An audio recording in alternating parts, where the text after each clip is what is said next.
Nakali ka nga dito.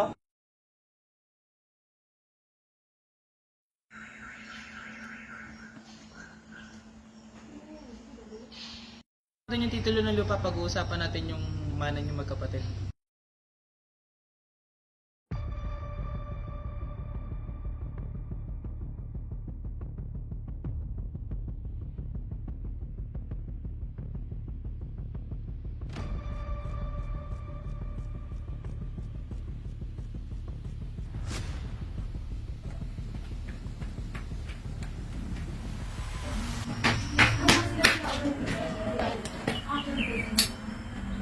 Bakit nandito to?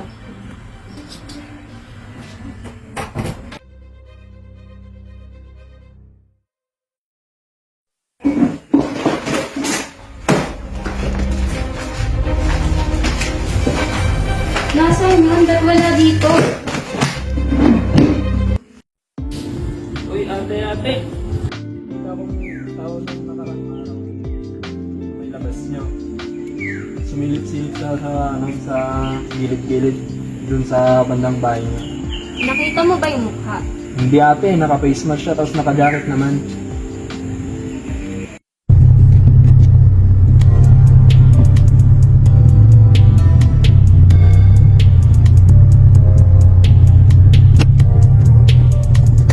Sir, pwede po ba akong mangyarap sa inyo ng pera dahil lang po sana ako? Oo, kaso next month pa ako galing din sa hospital. Sige po, kunin po.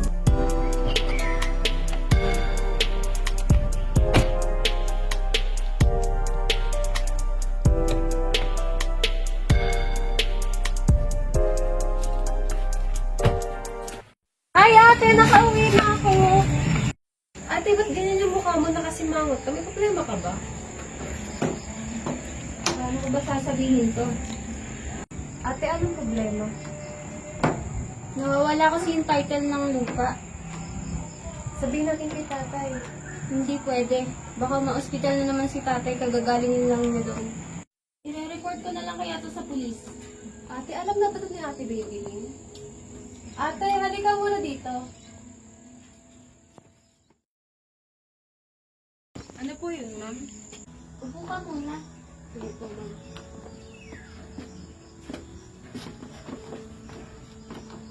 Tatanong ko lang sana kung may napansin o nakita kang tao na pumunta nung wala kami dito sa bahay. Wala naman po ma'am kasi hindi naman po ako masyado nag-aalis din dito.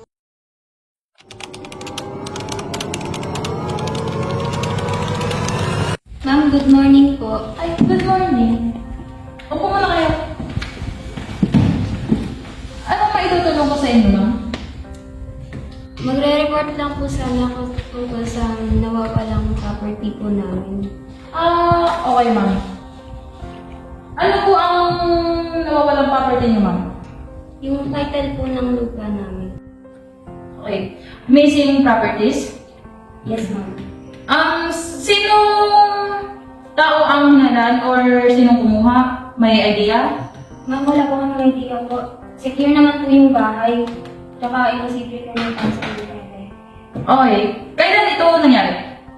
Yung isang araw po, September 27. September Tapos nakita ko po nawawala po yung title ng lupa ng mga around 3 po kahapon. Okay. Saan po kayo nakatira, ma'am? Ma'am, Tagalpuanso po, Barangay Sita. Okay, ma'am. Paano po nawala, ma'am? Ma'am, wala din po akong idea po kung paano siya nawala. Kasi, di ba sabi ko po kanina, secured po yung bahay. Ma'am, bakit naman sa tingin niyo kinuha? Malaking halaga po kasi yun pag binenta.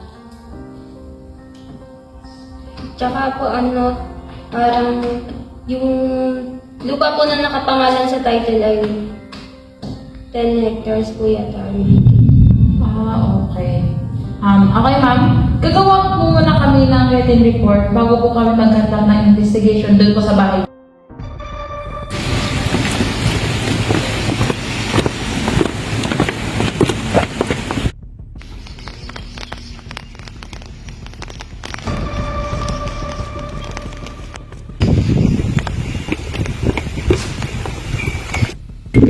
Morning, sir. Kayo po ba si Mr. Will James Miguel, presidente ng Barangay Sikat at kapitbahay ni Sikat? Ano po sila sir? Mga police investigator kami. Ako nga pala si Mr. Harv Daniel. At ito ang mga kasama. May konting katanungan lang po kami sir sa inyo. Ayon kay Miss Ligaya, nasabi o naikwento niyo raw kung sa kanya na mayroon ka nakitang kahinahinala noong September 26, 2023, bandang umaga, 8:38. Wala si ate.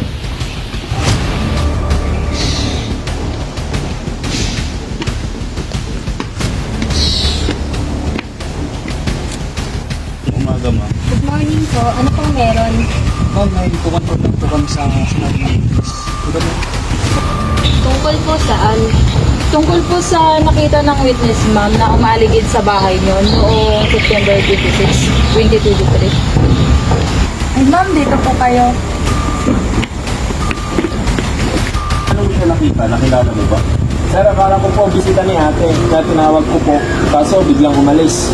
Nakasuot po siya ng makapal na jacket, kulay gray po. Nakaitim na sombrero, saka parang naka-face mask.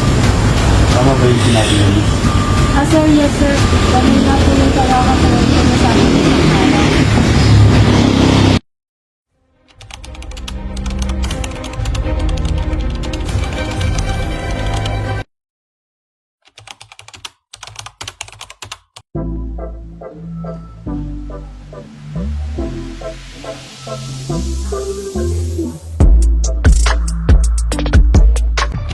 Mr. Escobar, may mga katanungan lang ako sir. Saan ka nung panahon na yun, yung September 26? Bali po sir, nasa bahay lang po ako ng amo. Saan kayo pumunta ng amo mo? Tinawag po ako ng amo ko, tapos ano po, pupunta po kami sa ospital ng araw. Papacheck up po po. Anong oras kayo pumunta ng hospital? Gaano kayo katagal sa hospital?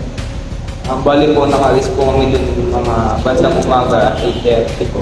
Tapos po nakauwi kami. Bali po mga 30 minutes lang po kami dun gawa po nagpa-check up. Miss David, may mga katanungan lang ako sa iyo ha. Nasaan ka nung araw na nangyari ang mananakaw? Nasa bahay lang po nag-release ko.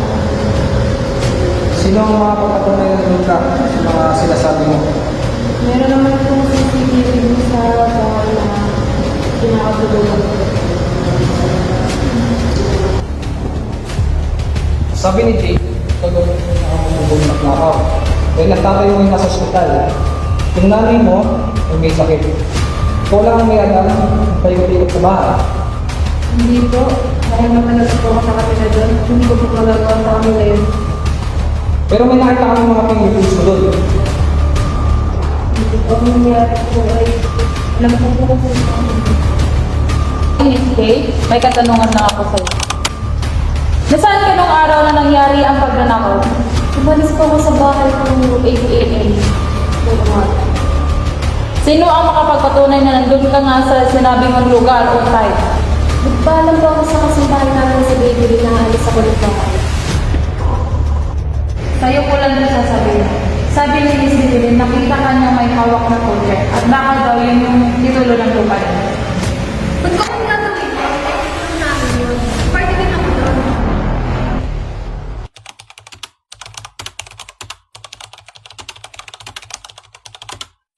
Pilin, meron ka bang ebidensya o pruweba na nagpapatunay na si Miss Jade ang kumuha ng titulo ng amo mo? Meron po, sir. Hindi ko ba itong nakita?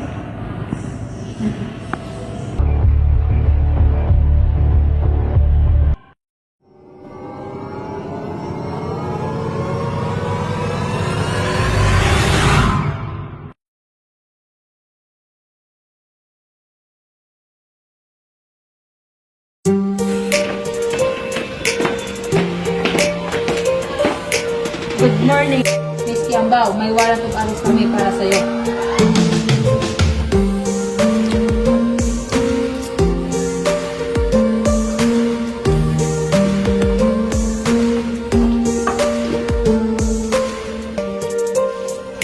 Wala po akong ginagawang masama. Sa pasinto ka na lang magpaliwanag.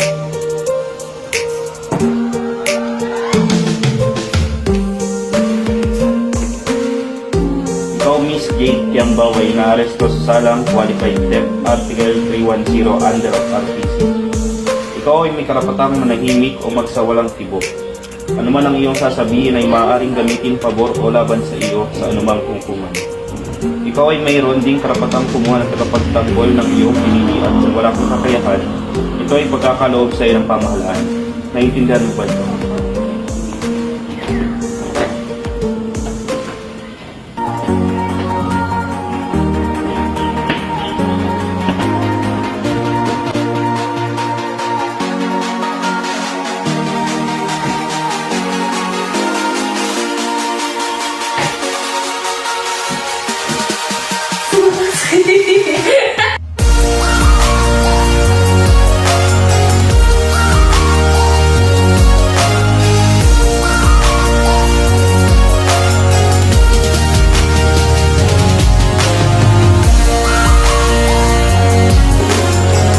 Ate, halika muna dito. Ano po yun, ma'am? Pogi? Sige na.